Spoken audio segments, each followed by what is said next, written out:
It's that time. It's college baseball season here on the Adam Gold Show. Man, am I excited. What a cool weekend.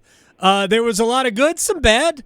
I think ECU played maybe, I don't know if they punched above their weight a little bit, but they certainly had a very good showing down at Conway, where you were, Aaron Fitt, D1Baseball.com, great clubhouse guy.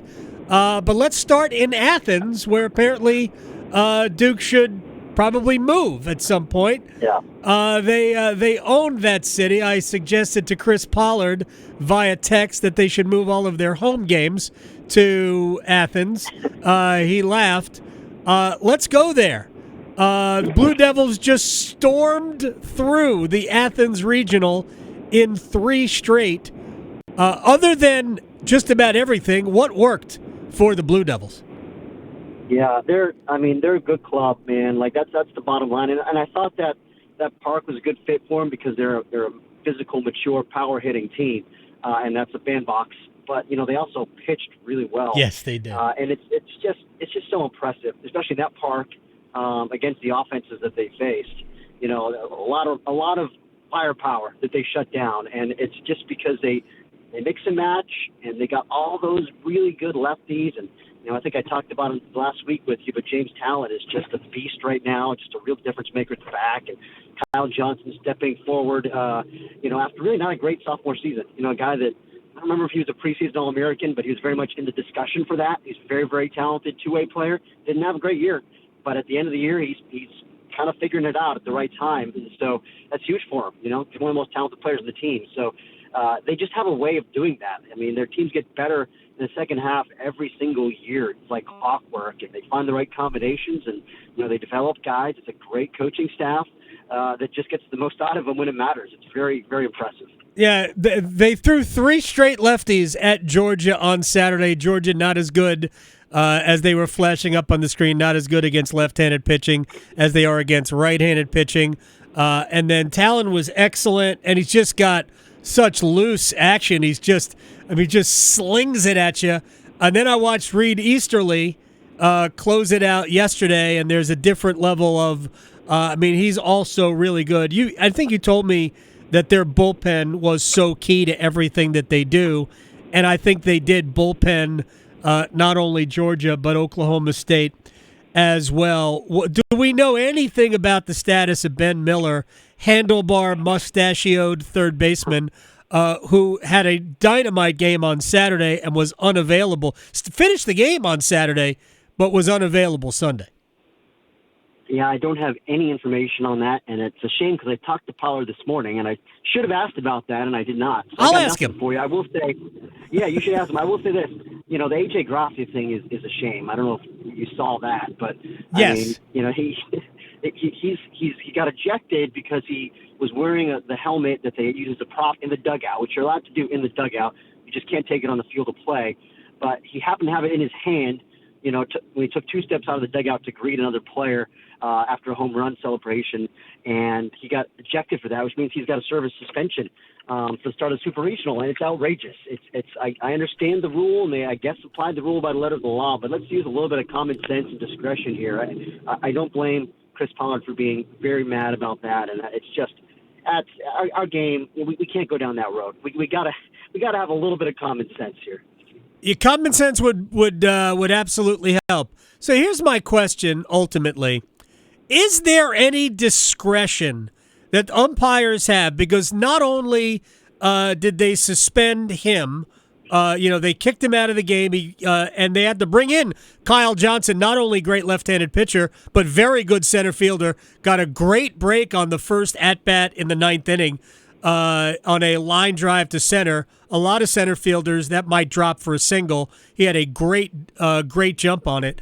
But in the game earlier that day, and I didn't watch it live, but I watched the highlights, a kid for Georgia hit 2 home runs.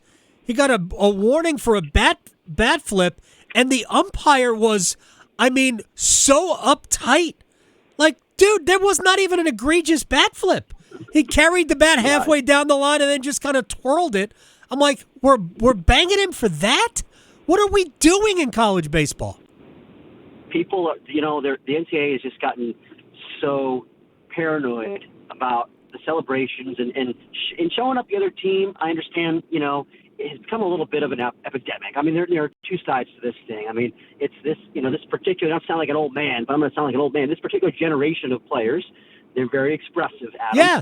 And it can get out of hand. It can get to the point of showing up the other team, and then things can escalate, and bad things can happen. So you got to police that, sure. But again, like, they've taken it too far.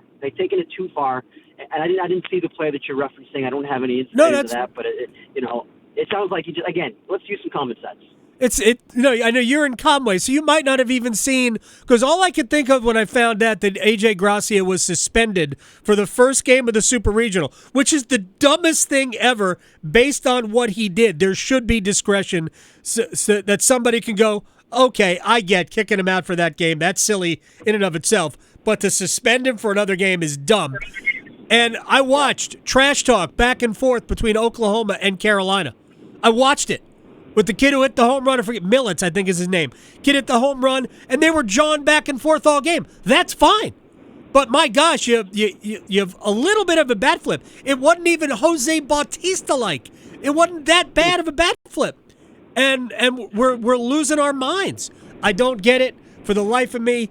I'll understand that when I understand why there's so much sacrifice money. That's another story. Aaron Fitt, D1 Baseball, joining us on the Adam Gold Show. Carolina, by the way, and Oklahoma starts at 3 o'clock today because they have to decide who is going to the next round, the Super Regional round of baseball. Hopefully Carolina will win so they can host. Right now, Duke is rooting for, who is it, Wright State? Murray State. Murray State again.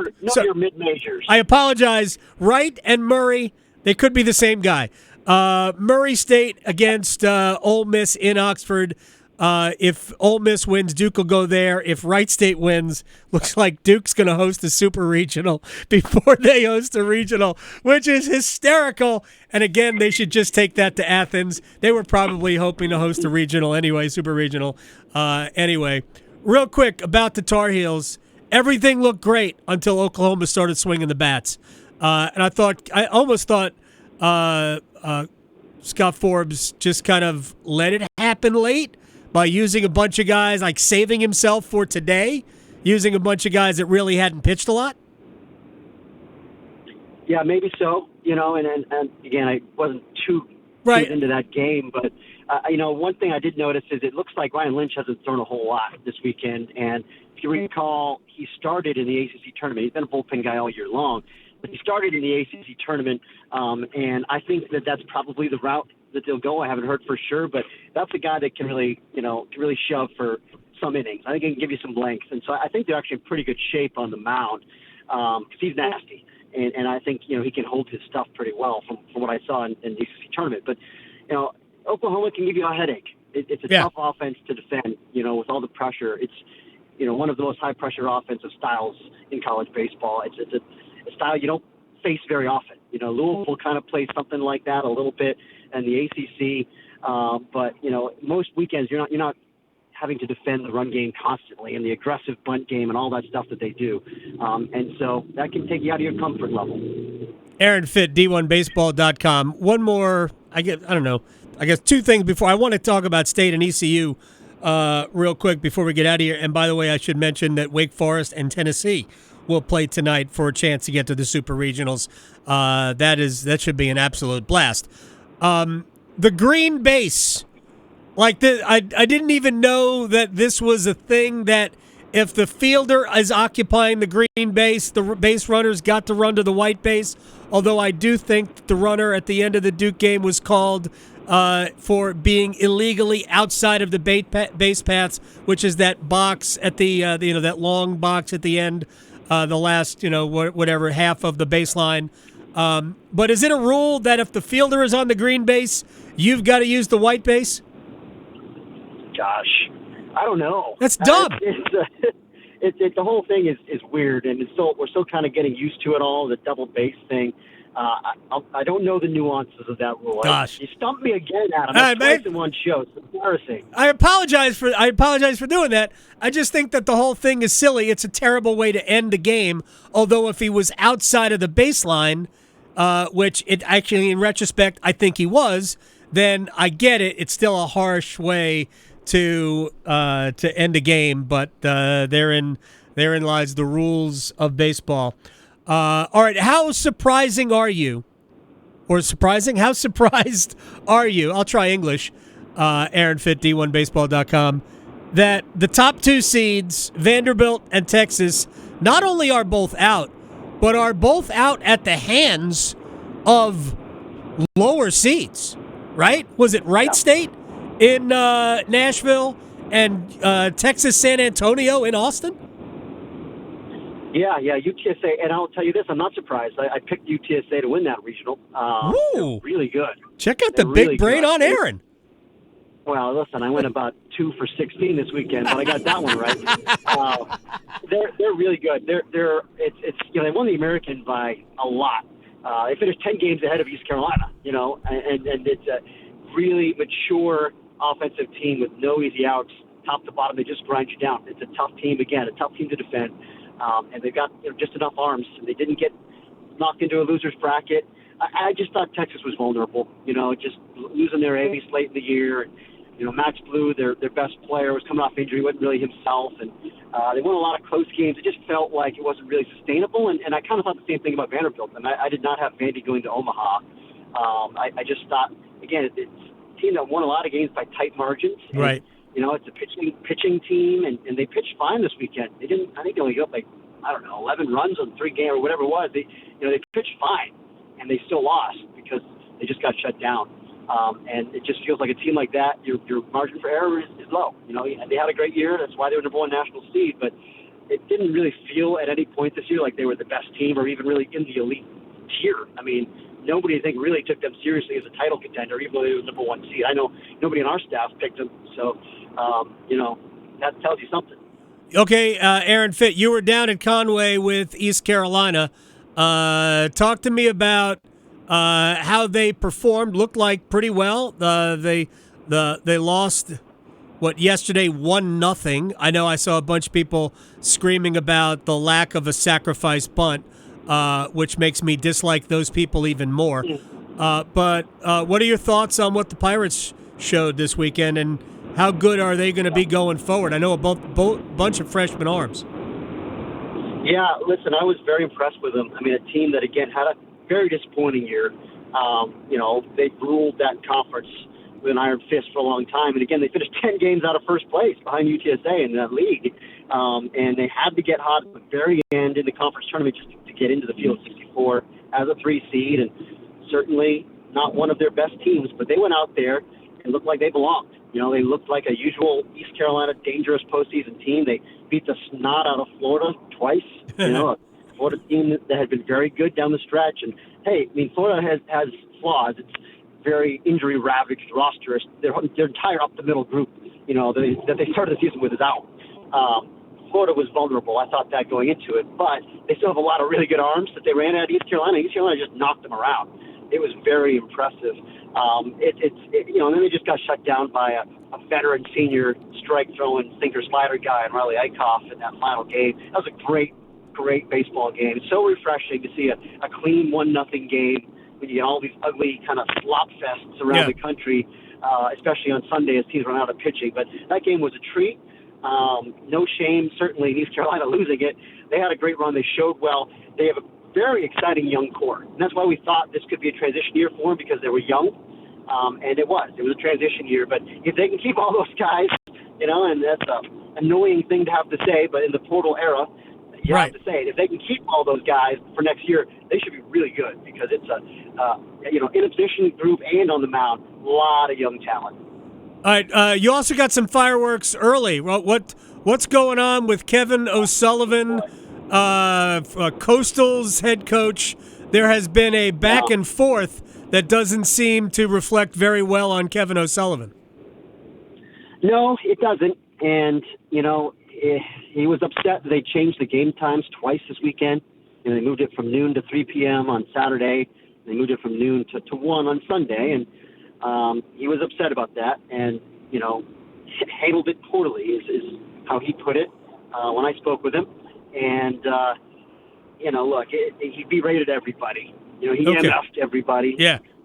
You know, and some of it's on video. You know, and including Mark Scout, the site administrator, the former coach for UNC Wilmington. He's like the nicest, most mild-mannered guy in the world. He got an earful from Sully and, you know, all the support staff. And Kevin Schnall was pissed off about it. You know, he talked to our field staff and our support staff and disrespecting and bullying were the words that Schnall used in his post-game press conference. I've never seen a coach do that. And I've not covered John Chaney, but I've never seen a coach call out another coach like that in post-game. It really just went out of his way to kind of make a passionate rant about this national championship coach berating, you know, his people. And it was striking. So, yeah, a little feud simmering there. All right, now final thing, and I know it wasn't a great year for Elliott Avon and NC State, but I'm in some ways I can't believe that Matt Willardson was still in college. I feel like I have watched him for 10 years. I know it wasn't that long, but he closed it out. So in some ways, a feel-good kind of a pulling at the heartstrings kind of way for NC State's season end. Yeah, nice to get him a little run there at the end. You know, I remember his freshman year back in 2012, Adam, and he's had a long journey since then. But that was cool. You know, and hey, listen, it'd be interesting to see what's next for the Wolfpack. And, you know, it sounded like Elliott was particularly emotional at the end of this one. I don't know. You know, I know he's not going to coach forever, but we'll see how that goes. Something to monitor. Oh, wow. I'm going to find out. I think Elliott's got another year or so in him. I hope so. Yeah, I mean, I hope so. I love the man. Love covering him. Hope he doesn't hang it up yet. But you know, hey, listen, they went out there. They got shellacked. Played a terrible baseball game the first game. And came back, won a couple games. You know, respectable showing out there. Yeah, no doubt about it. All right, enjoy Chapel Hill. Should be a blast today between Carolina and Oklahoma. Aaron Fitt, D1Baseball.com. Great clubhouse guy. My friend, thank you very much for bailing me out again. Anytime, Adam.